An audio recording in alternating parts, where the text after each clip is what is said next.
Good evening, ladies and gentlemen, and welcome back to the Bourbon Basement. I'm Ryan. And I'm Steve. And today we have a very special stream. It's actually the very first request that we've ever had on a stream, and it's going to be Eagle Rare. Yeah. Where is that thing? Where'd he go?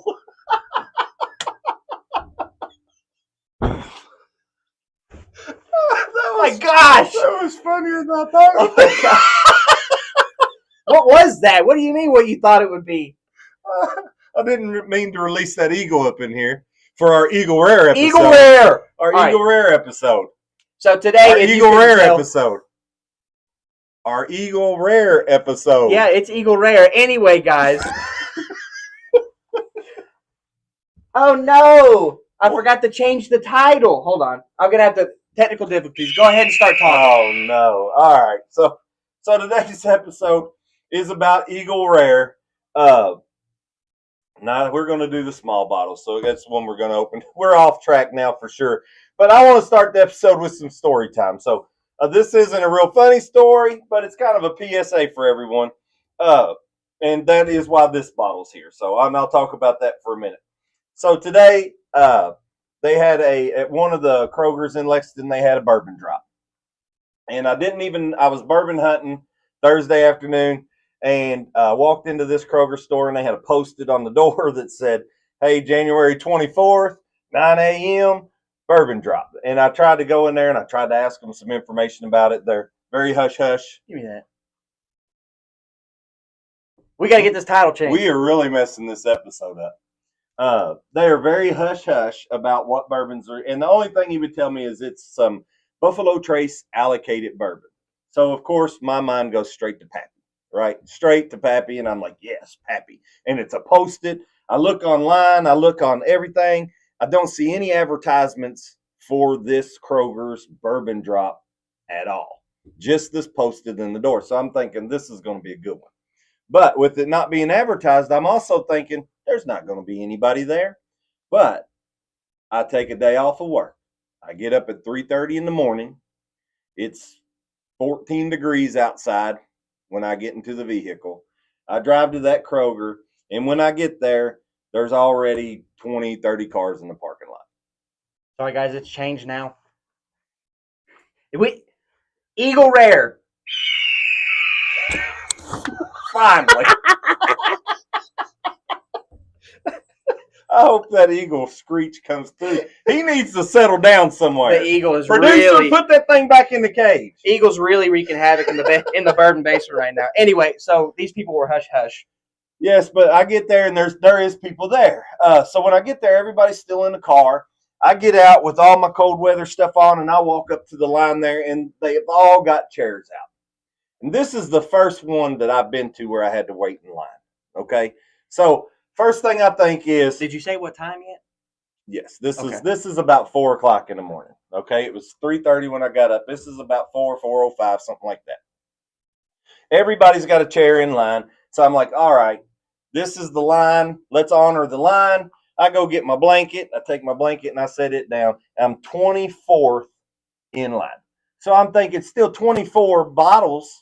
I'm probably not going to get a Pappy, but surely I'm going to get like a Weller single barrel or maybe, I don't. Will I get a George T. Stagg? Will I get a William LaRue Weller? What am I going to get? It's exciting, still exciting stuff. Woo! All right.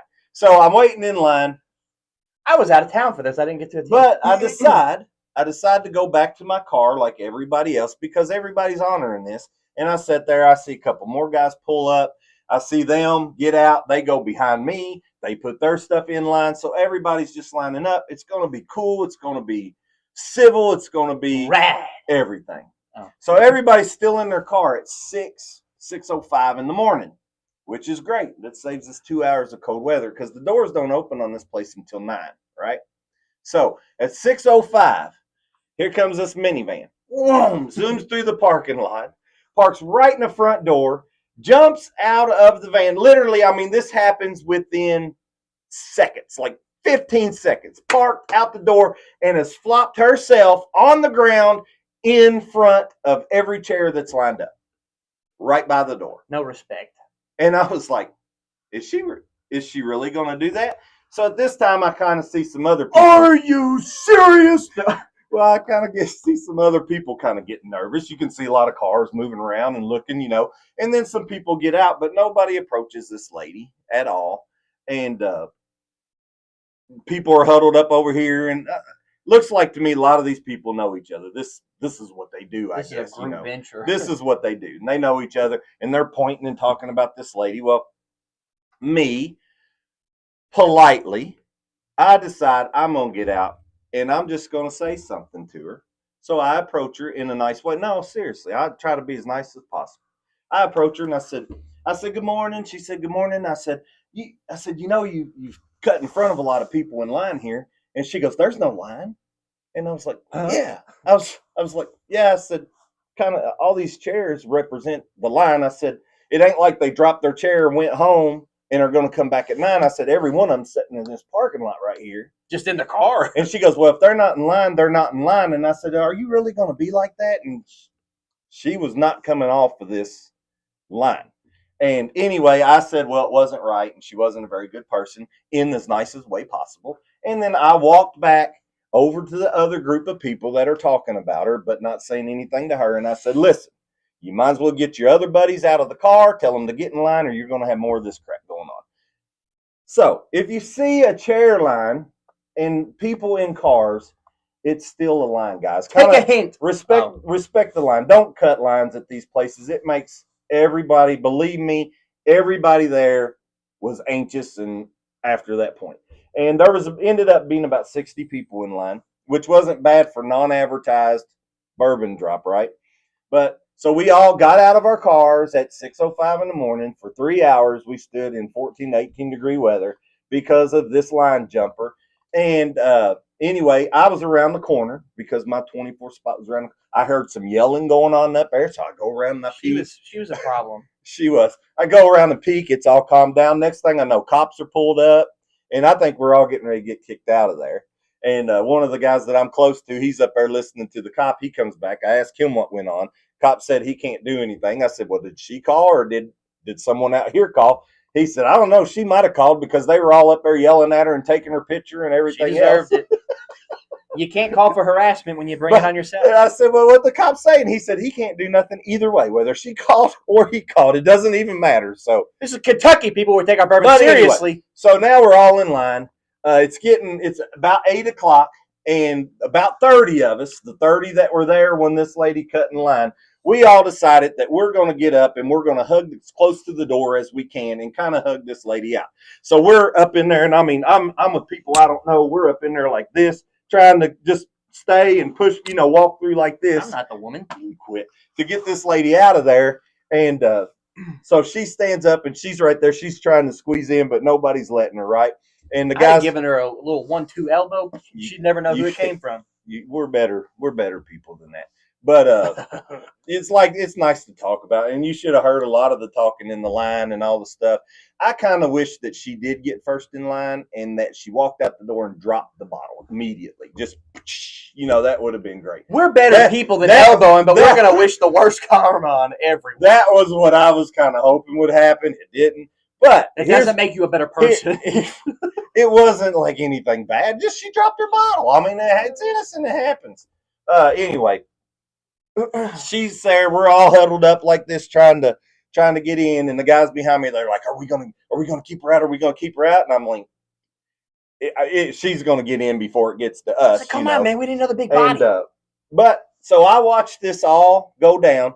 Everybody, I mean, we're trying to keep her out, but nobody's being physical or anything like that. But this lady, she realizes what's going on. I think she knew kind of when we lined up like that.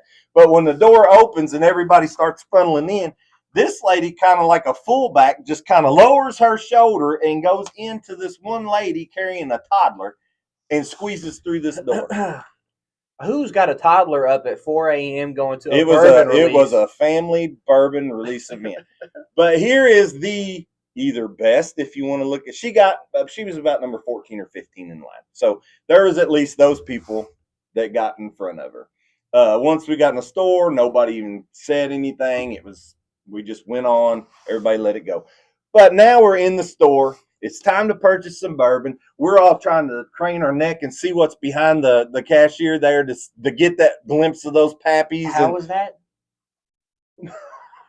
Craning the neck. Maybe there's some Eagle Rares there.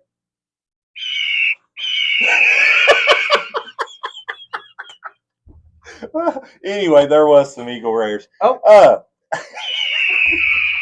Where'd it go? It got Ryan. What? Anyway, we get in there and we're looking for all these pappies and all these special bottles. And like the best thing they have a couple of bottles of Elmer T. Lee. They have a couple bottles of Stag. They have about 6 bottles of single barrel E.H. Taylor. They maybe have a couple cases of the small batch E.H.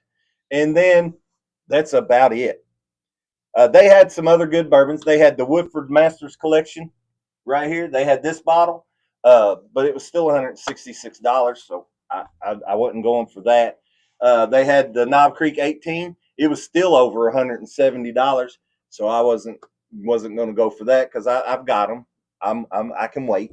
So anyway, when I got up there, all the single barrel E.H. Taylors was gone. Anything, I have a couple Elmer T. Lees and a couple Stacks, so I wasn't interested. Anything that was actually worth buying was gone. But I ended up with this. So this is my drop. This is a Chicken Cock. It's a private cask single barrel proof. So long story short, this is the bottle that he got today. This is the bottle right here. Private cask single barrel proof. So we're going from Chicken Cock to Eagle Rare. To Eagle Rare. I'm distracted. I gotta tell him something first. To Eagle Rare. Yes, we got Eagles. Maybe not. Maybe not. All right. Anyway, so that's all that this bottle was up there. How much of the what? I wanted to say something. I set all this up like I always do ahead of time. But the technical difficulties tonight. What? Nothing. You are here at least 30 minutes in before the show getting things ready. I'll give you that because usually it's 5 minutes before the show. Okay, that's a lie. But anyway, the technical difficulties tonight are like nonstop. The title didn't save when I said, and now apparently chat's been disabled for the stream, guys. So if you're trying to comment, I apologize because for some reason chat has been disabled. I changed no settings. And this was what was going to happen? We were going to get so many chats tonight. The only thing that I changed was that we're not live on Twitch anymore. We gave up on Twitch. If you follow on Twitch, sorry, but it wasn't doing it for us. So we decided the only thing I changed was we were going live on YouTube and not both, and apparently it disabled the chat. So I don't know how to exactly change that while on the fly. But we can fix it next week. Oh, yeah, it'll be live next week. So if you all are trying to chat, I apologize. After this video is posted, comment in the comment section because I'll make sure that comments are turned on, and we will answer your questions that you have or may have in the comments after this video. Just wanted to make a PSA about that. I do apologize. It won't happen again. All right. Well, let's get into some Eagle Rares. Perfect. So what we got? Whoa! So what we got? I think all of y'all probably know the Eagle Rare is Buffalo Trace product. Great. It's 10 years old. It's 10 years old, and this is 90 proof. But a little bit of history about Eagle Rare itself. So Eagle Rare was first introduced in 1975, and it was released by Seagram's, which owned Four Roses Distillery. And the master distiller there at Four Roses was Charles Bean. So what they were doing in 1975, if you all know a little history about bourbon and whiskey and all that stuff, your brown spirits in the 70s went, and your clear spirits went, wee. So that generation wanted clear spirits. They wanted vodka, they wanted gin, they wanted rum, they wanted anything clear, anything that their daddy didn't drink. That's what they wanted. Because if daddy drank it, it wasn't good. I'm in the wrong spot. Yeah, you definitely like what daddy likes. So anyway, on this, the Eagle Rare, they were looking for some kind of top shelf, great release to come out. And Charles Bean with Four Roses Distillery, they released Eagle Rare. And if you watched one of our earlier episodes on Maker's Mark, you would also know that at the same time, this is when Maker's Mark was putting their product on the shelf, and they were marketing it as an upper class bourbon, and that's what Charles Bean. Is it the eagle screech, or did I miss another joke? No. No. You didn't miss nothing. Anyway, so it come out Eagle Rare, marketed as a high class bourbon, priced the same way. I love it. Priced the same way. This eagle's a little delayed, guys. I don't know what's going on. Goodness. So so when did Buffalo Trace get this, right? But just to go back, so Maker's Mark and Eagle Rare, they are kind of responsible for the turnaround in the bourbon industry. Bourbon was going down. This bottle right here and Maker's Mark over there, they turned the bourbon industry around and kind of brought it back up. So Eagle Rare saved bourbon. It's so delayed. Now, when did Buffalo Trace acquire Eagle Rare? Well, in 1989, George T. Stagg Distillery, which is now Buffalo Trace, they acquired Eagle Rare from Seagram's. We're gonna get hit here soon, guys. Hold on. You want to put that eagle back in the cage. So we will. Okay, now I think he's up. Okay. Put the curtain over him. All right. Our eagle's cage, guys. Our eagle's cage. Which is probably. Did he get out? No. Put him to sleep. Hey, whoa! We're not about animal cruelty now. No, with the cover. They go to like a parrot. All right, Eagle Rare. All right, so in 89. Oh, I'm sorry. The eagle's getting me distracted. So when Charles Beam had it, Eagle Rare was a 10-year-old non-single barrel 101 proof bourbon, and I'll tell you why. I'll tell you about the non-single barrel here in a minute, but we're just going to leave it at that. Non-single barrel, 101 proof, 10-year-old bourbon. When George T.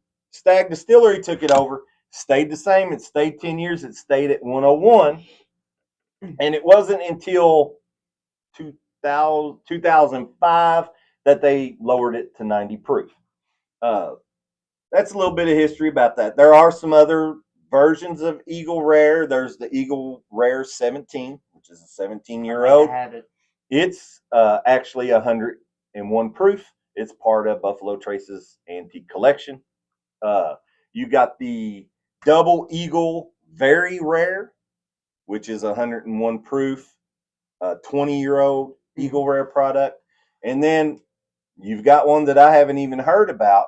It's the Eagle Rare 25, which, if you can imagine, is a 25-year. Imagine that. Eagle Rare, and it's 101 proof.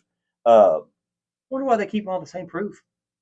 Well, and the Eagle Rare 17 and the Eagle Rare Double Eagle Rare. Very Rare. Very rare, sorry. It's only 20, so that's just a 3-year-old difference.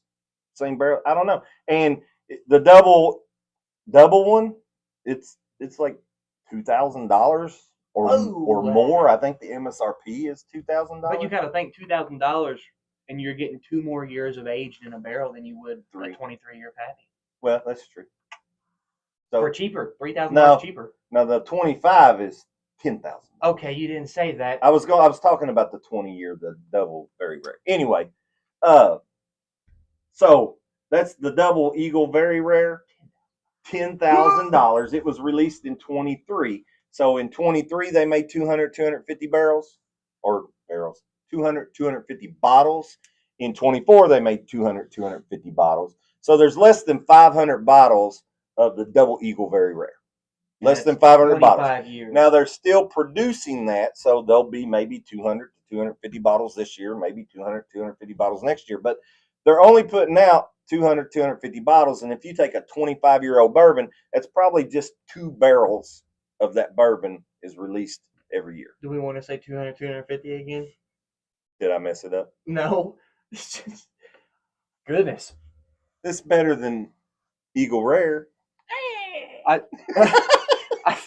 I feel like you could have just said ditto over and over again. Like, hey, we made this amount of bottles this year. Anyway, So I'm that's taking the blame. a I little already bit admitted my about Eagle Rare. mistakes. But now let's get back to the Charles Bean product of the non-single barrel. So when I was reading all this through my research and all the studying and everything I do to put this episode together, It's a real bookworm. I thought, I didn't know Eagle Rare was a single barrel. So I got my bottles and I started looking. It doesn't say single barrel anywhere on there on the bottle. because it's not a single barrel. But it's as close to a single barrel as a single barrel can be without actually being a single barrel. And yes, I said single barrel that many times just for you. Let's do it again. It's as close to a single barrel as a single barrel can be without How actually single could being a single barrel be if a single barrel single could be barrel. single? And let me tell you how. Let me tell you about it. All right, so Let me show you something. if anybody out there sees this that like works at a distillery and dumps single barrels, you all can comment, come to our show, be on the show one time, because I'm getting this not by seeing this or not by experience, only things that I've researched and read. Okay? So, and this is what I have researched and read. It's a learning experience. So, single barrel at some of the bigger distilleries, this is how I've read that they do it. They dump the single barrel on the line. They fill up as many bottles as they can, depending on the age of the bourbon in the barrel. It'll make anywhere from 155 to 250 bottles. Hey, way to go on the one. It'll make anywhere from ditto. It'll make anywhere from ditto. Okay. So then after they fill up those bottles, if the last bottle is half empty, I guess they just trash that. They clean the line. They dump the next single barrel. So it's a clean line. You get another single barrel. Then they mark that as a single barrel. Now, I'd say some of the smaller distilleries don't waste time dumping it on the line. I'd say they pump it, hand fill it, however they may do it. And maybe the larger distilleries to do that too, but not Buffalo Trace. So why this Eagle Rare is not a single barrel, but as close to it as can be, is because they'll dump one barrel. It'll go through the line. They'll fill up as many bottles as they can. And if this bottle gets half full, they do not clean the line. They dump the next barrel. They finish filling this bottle, and then they fill their next bottles. But they only dump one barrel at a time. But the reason it's not a single barrel is because they don't clean that line. So some of the little remnants, the little droplets, the little bit that's left in that line can mix with the new barrel. So the bourbon gods say it's not a single barrel. So basically, it's a small batch. But if you notice, they don't put it down as a small batch either. It's just Eagle Rare. It's just Eagle Rare. There's no more explanation needed. It's just but that's Eagle Rare. it. So close to a single barrel as you can get without actually being a single barrel, just because a little bit might mix with another little bit. Or the bottle you get may be half and half of two different barrels.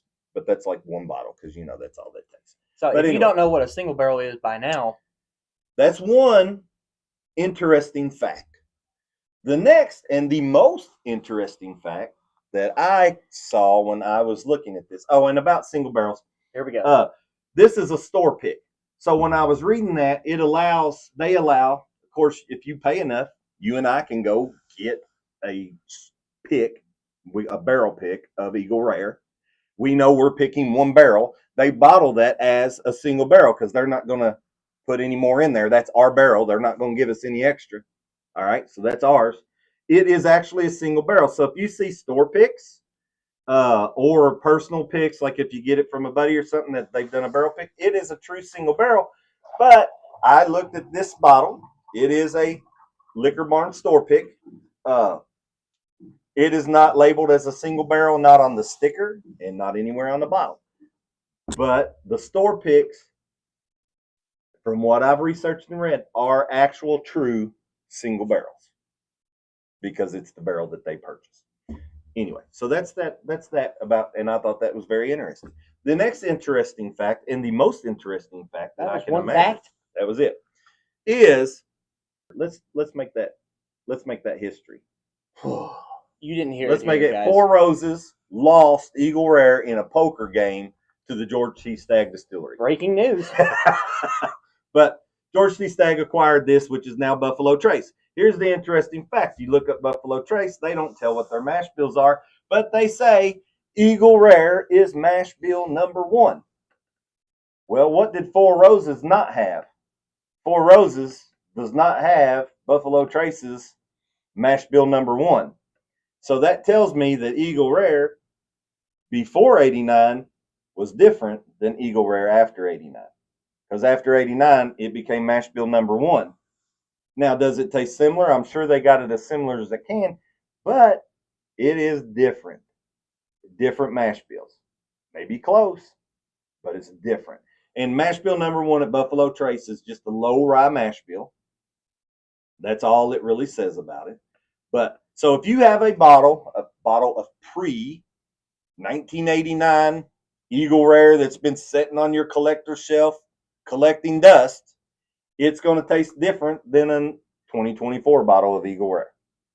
Just, I thought that was really incredible too, because I thought most of the time, Wow. Well, I thought most of the time when you acquired a product, you acquired the mash bill and you used the mash bill. Now, did George T. Stagg Distillery get the mash bill of Eagle Rare? Maybe they did, but it isn't mash bill number 1.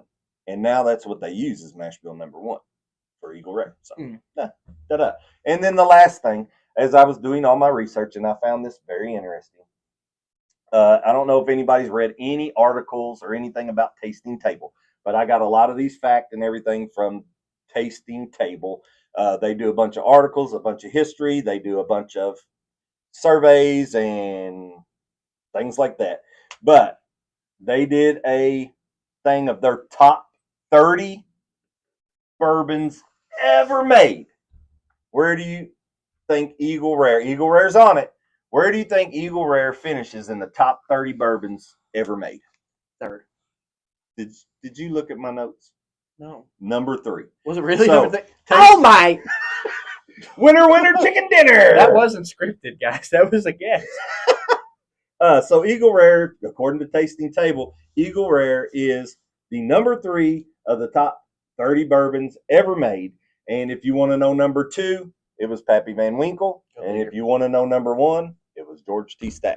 That's their top 3 bourbons ever made. So that's the Eagle Rare history that I have. That's my interesting facts. Sorry, I'm looking at Stagg. And let's get to taste. So today we're going to taste the Eagle Rare. Finally! No.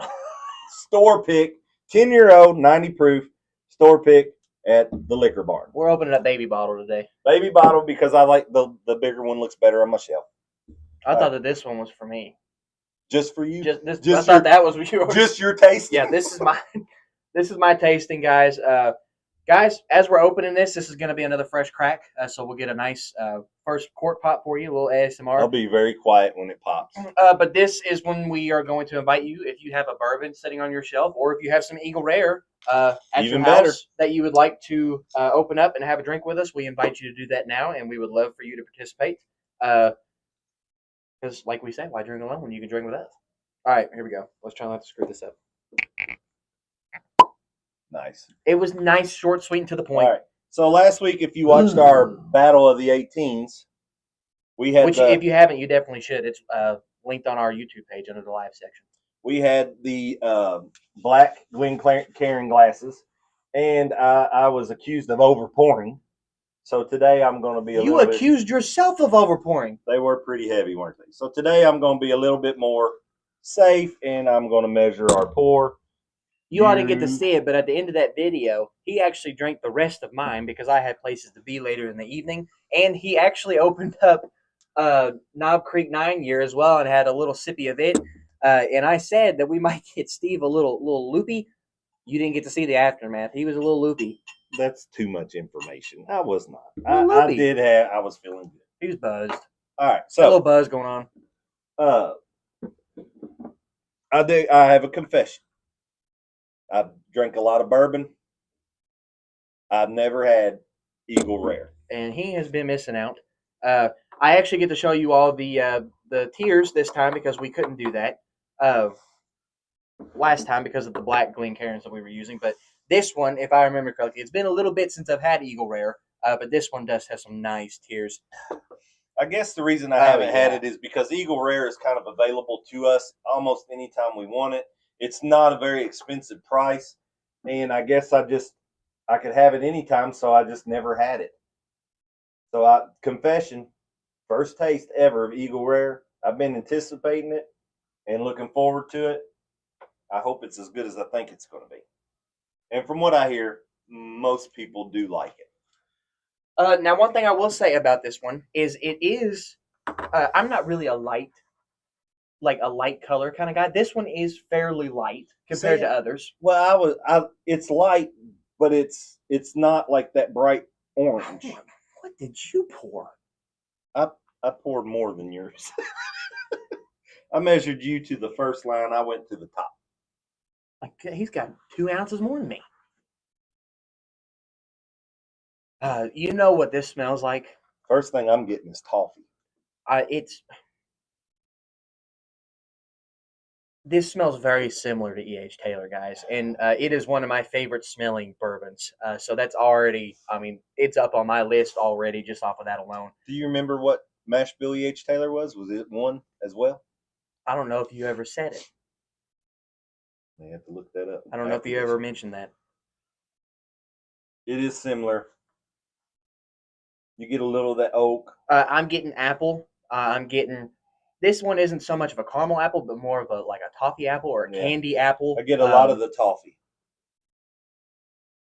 But there's a floral scent to it almost. Do you get any almonds or anything like that? Because I'm getting some almonds. Almost like a very mild almond joy. I mean, peanuts maybe, if anything, and that's just going along with the toffee apple. But it's sweet, it's good, it's smooth. It doesn't burn your nose hairs or anything like that. But this is a fairly low proof. This is only 90. It's only 90 proof, but I think it has. If you go to our last week episode of our Elijah Craig 18, that 90 proof, it was a weak smell. This does not have a weak smell. This does not have a weak smell. This is a very good smell. It's powerful but smooth and sweet at the same time. I think, and I'm even getting a little bit of honey. You get orange at all or citrus? I smell like I'm smelling an orange peel. I thought that it was citrus at first, but I'm kind of leaning away from the citrus, and I think it's just more fruit. All right, I'm gonna go. I'm a fan. I'm going to go in for my first one as well. The smell, guys.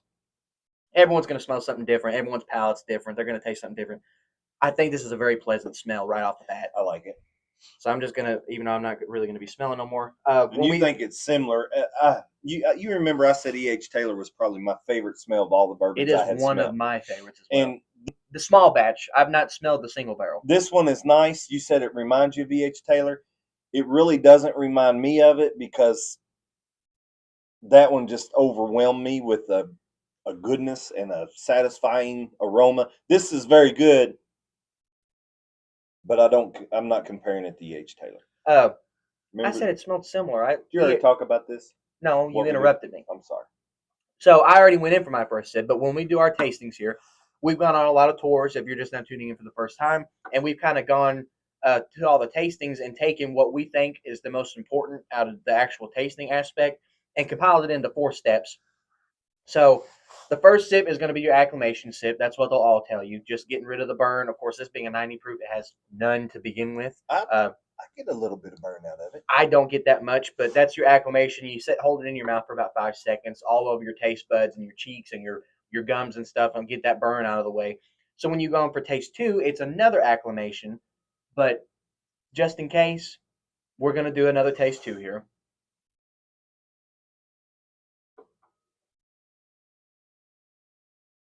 So all my burn's completely gone. So I'm completely acclimated to this bourbon that we're tasting currently. And when you go in for sip 3, that's when you're actually going to start trying to develop the palate of it and trying to pull out flavors that you're tasting. It's got good tears. You showed them already. It's got good tears. It is good. All right, are you? I'm ready for sip 3. So this is when we're actually going to start pulling out our flavors and what we think that we can taste in this.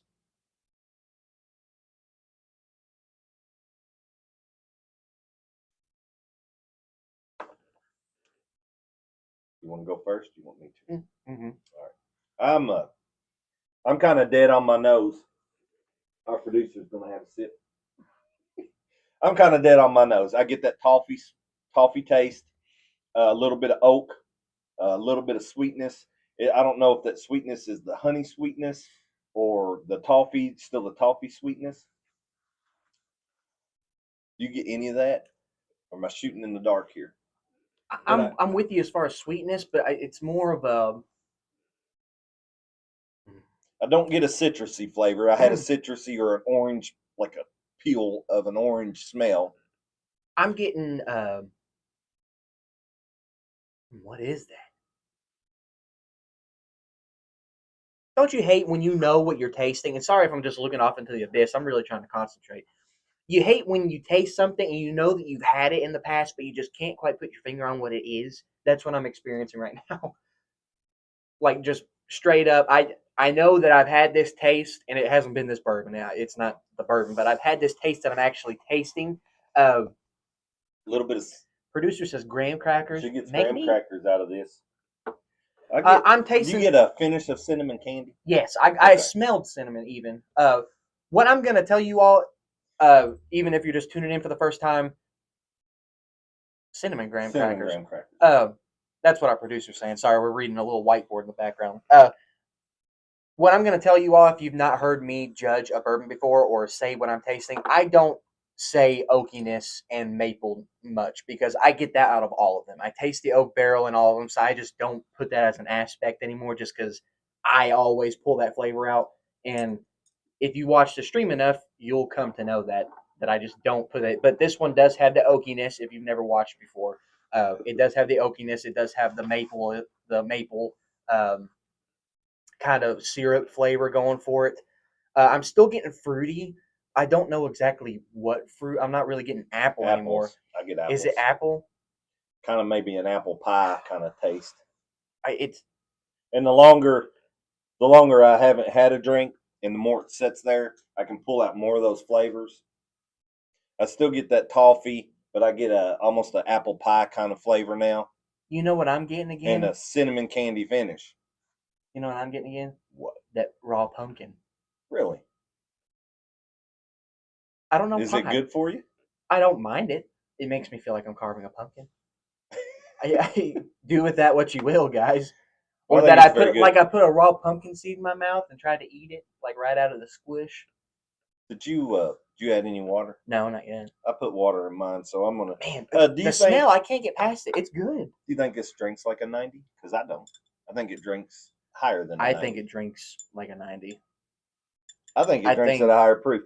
I'm pretty much of the 80 and the 90 proof. Sometimes they disappoint me with a little bit. I know that not trying to throw any shade here, but Elijah Craig 18 year was really a letdown as far as the 18 year and then being a 90 proof because it didn't even drink like a 90. Don't let me forget to tell about the Elijah Craig after this. I got one thing to say about it because I tried it after that last episode, like a day or two after. We're talking about cacao here. Eagle Rare. It's good. All right. I put some water in it. So we did our little tasting palette. I couldn't really pull anything out, and it's frustrating to me because that doesn't happen very often, but it always frustrates me when that does happen. I just can't quite put a finger on exactly what taste I'm tasting, but it's very good. So when we go in for our fourth sip, I put 4 drops of distilled water or distiller's water in mine, and I don't know how many you did. I did 4, and it mutes the smell like immediately. It's not. I disagree. Okay, see, I don't get the muted smell. I get like cinnamon and honey now, and that's all. And before I was getting smells all over the radar. I get cinnamon. I still get fruitiness. It's almost like a French toast, like a cinnamon French toast, even like cinnamon toast crunch. It's kind of what I'm smelling here, with like apples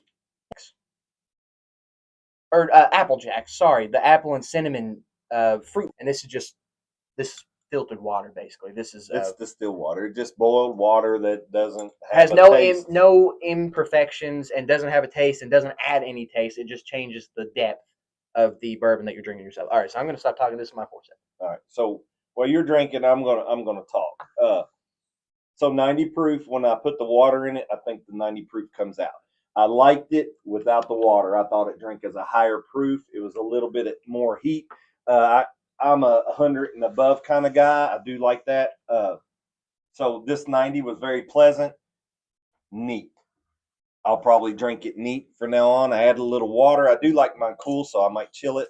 But I probably won't drink it with ice. The ice made it taste like a 90 proof to me. It took a lot of the flavor range away. I got exactly what I smelled. I had a little bit of sweetness. I'm going to guess that's the honey I was smelling. And then I had a lot of the cinnamon, but it wasn't burny cinnamon. It was just a mild cinnamon, kind of a cinnamon candy flavor. And I had, before I got it on the finish, but that time I had it throughout the whole palate. And I thought it really diluted a lot of the flavors because I was pleasantly surprised before I added the water. And after adding the water, it drank like I thought a 90 proof would drink. Very subtle taste, very subtle heat, very mild, easy. So I'm going to disagree with almost everything he said. That's why we're together. I think I've come to realize that when I do add water to most bourbons, it's going to sound like I'm without or with the water as it did without. I thought it drank pretty good both ways, but I think it seemed a little more stout with the water in it, a little more burn. I am pulling out more savory flavors, but I am still getting the cinnamon finish and stuff. It's not as sweet as what the smell and the first round of tasting was. Plus, in my book, I'm getting a barbecue glaze almost because I'm getting the savoriness and I'm getting the smokiness, and it's like it's a sweet barbecue honey and cinnamon glaze almost with the savoriness and the burn that I'm getting with it. Completely different palates. Wonder how come some of them we taste very similar and some of them we taste completely opposite. That being said, guys, I'm a big fan. I like Eagle Rare. I like Eagle Rare a lot. I like it. I'll keep Eagle Rare. And I already knew that I liked Eagle Rare, but I first wanted time to not I've be had biased. it, and I'm pleased with it. The first time I've had it, I'm very pleased with it. I'll have a bottle on my shelf all the time. You'll have a 25 year before long, guys. Just like no, I won't have. I probably not, unless somebody out there wants to donate. We're taking donations. Just putting that out there. We are taking donations. If you'd like to request a bourbon and we don't have it, feel free to send it to us. You want to get that? Let's get that. We both like it, even though we both taste completely different things. I would drink mine neat. As I said, I'd drink mine neat. But well. I like the sweeter side of it. I think that's why I like EH so much because it was sweet. I would drink it neat because it seems like it's a higher proof neat. So as far as the rating goes, because we always rate these, other than the last video where we did an actual head-to-head. So when we do rate, we're not comparing them to any other bourbons. We are just rating this singular bourbon alone. So if it ranks higher than another one that we thought was really good, don't think anything of it. This is this one singular bourbon, uncompared to anything else. I think it's very beginner-friendly. I don't think that it has a whole lot of burn because it is only a 90 proof. It's like a mid-grade price range, isn't it? If you pay full price for it. MSRP is very affordable, but I think most people can't get it at MSRP, so it's probably anywhere between $70 and $100. So you're looking at mid-grade as far as liquor store price that anyone can get it. $40 at MSRP. So if you can get it at MSRP, please do, because that's a great bottle for $40. That's insane. But if you can't, I would spend $70 to $80 on this bottle. We can go to the distillery and get this, so that makes it very good for us. I would 100% spend $70 to $80 on this bottle, but you are looking at kind of like mid-tier, like mid-shelf price range. So if that's something that you're interested in, I highly recommend you do it. I think it's very beginner-friendly. I think the taste was amazing both ways, with the water and without. It was very smooth. The burn, like I said, was minimal. The smell was fantastic. I'm giving it, 7.8. 7.8. I don't. So we have completely different palates. We have completely different thoughts about it. And my rating is a 7.9. And the reason there's no way that I thought of doing decimal points so I wouldn't get the same number as you, and you did it at the same time. Exactly. And I did 7.9. You did 7.8. Then I'm going 8. Anyway. You all heard how I liked it. I like a higher proof bourbon. I thought this drink is a higher proof bourbon. If it's neat, I think it's beginner friendly-ish. I don't think I would recommend it to somebody that's never had bourbon because it does have some of that. I don't think someone that's never had bourbon is going for an $80 bottle. Let's just put that out there. I don't think that someone that's never had bourbon before is going to go to this. But if you have had bourbon and you're wanting to expand your horizons a little bit and you're wanting a higher grade bottle, then I recommend going to this. I like it. I like the sweetie oakiness, the little bit of honey sweetness, the little bit of cinnamon sweetness, along with the apples that I tasted on the finish with when it sat there in my mouth. I like the way it felt in my mouth. I like the way it looks. And the only thing I can warn you of is watch that eagle flying when you get these it will things try to out. take your head off. It soars down and tries to get you. It for will sure. try to take your head off. So before we get out of here, I'm gonna just tell you one more thing. If you watched last week's episode about the battle, I was really hard on Elijah Craig 18 because it really disappointed me. Did he get out? Anyway, it disappointed me. It's right here. So what I did is I took this Elijah Craig 18 and I poured a small shot into the glass, and then I took this. Oh, not this one. This one. I took this Elijah Craig single barrel, private barrel, barrel proof to up that proofage. And I mixed it about 50-50. This is a 9-year-old. This was the 18-year-old. I liked it a lot better as that higher proof. So I don't recommend this. I don't know why he's bringing that up now. Because I did hit it pretty hard, knocked on it pretty hard, and then I tried it later. And now, I wasn't knocking on it. I was knocking on it compared to the Knob Creek 18. It was head-to-head. We had to knock on it. Anyway, yes, we did. They were both good pours. They were. It didn't matter. They were both good pours. But this was Eagle Rare that we were talking about today, so it doesn't matter about anything that happened last week.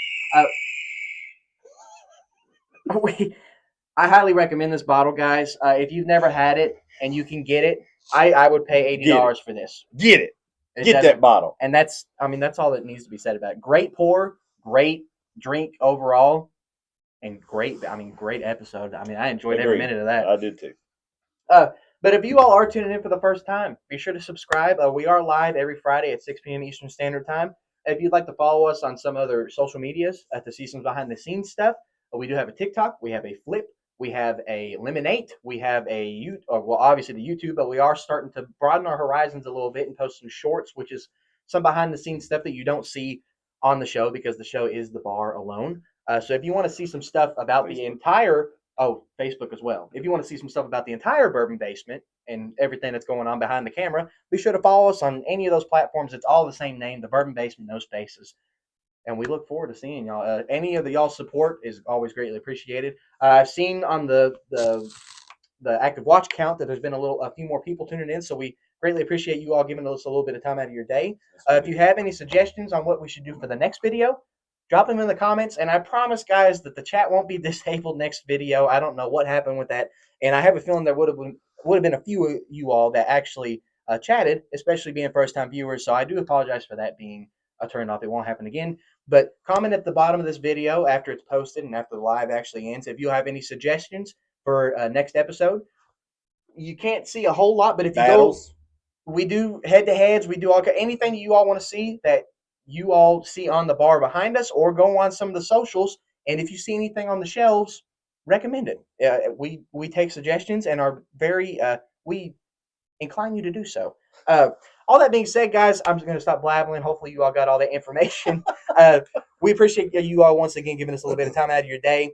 As always, I'm Ryan. I'm Steve. And it's been the Bourbon Basement. Why drink alone when you can drink with us? We'll see y'all next Friday. Hey, can I have a hug? No. All right, I'll settle for another warm Kentucky hug then.